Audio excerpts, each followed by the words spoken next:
7, everything feels new. A bigger campus, a new faces, and a choice than ever before. But guess what? One choice can change your whole journey by joining extracurriculum activities.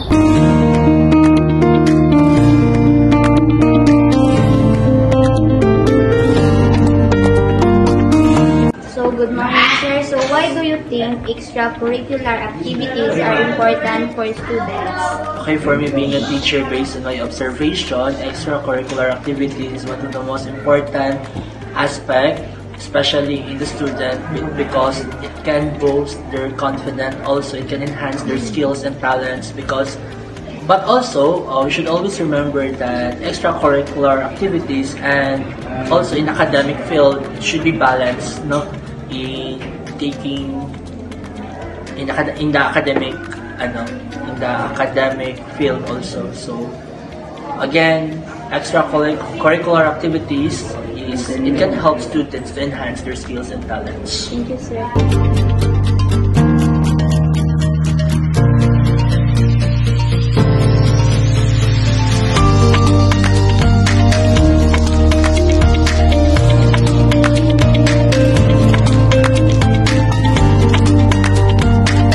Extracurricular activities help build your confidence, sharpen your talent, and teach important life skills like teamwork, leadership, and management.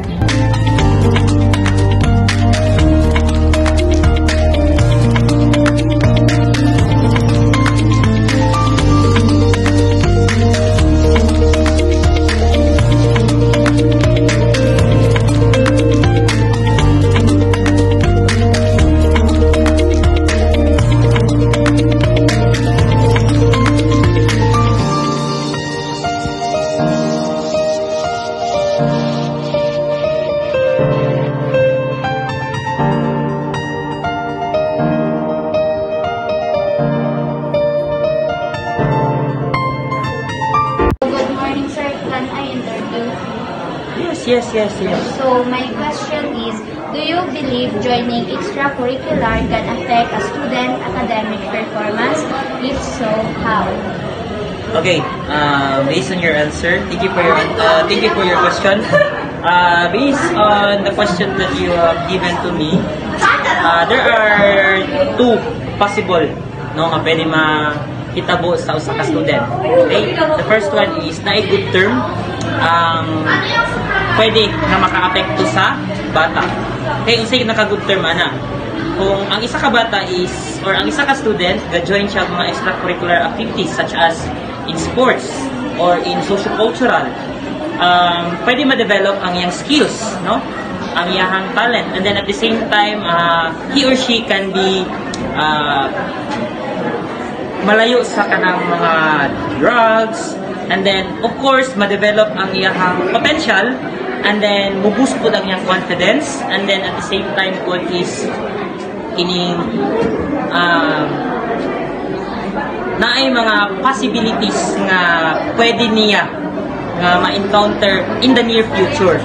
Okay? And he or she will become a professional someday kung siya ga-appeal sa mga extracurricular.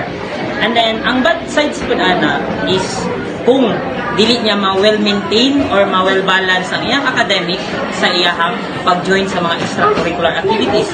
Kung mas nasubraan niya ang iyang time sa extracurricular activities, therefore, mapabayaan niya ang academic, which is ang it may cause ma-low dayon ang iyang grades, or even wala na siya kanang mas matun-an gikan sa teacher nga iyang ga-joinan og klase.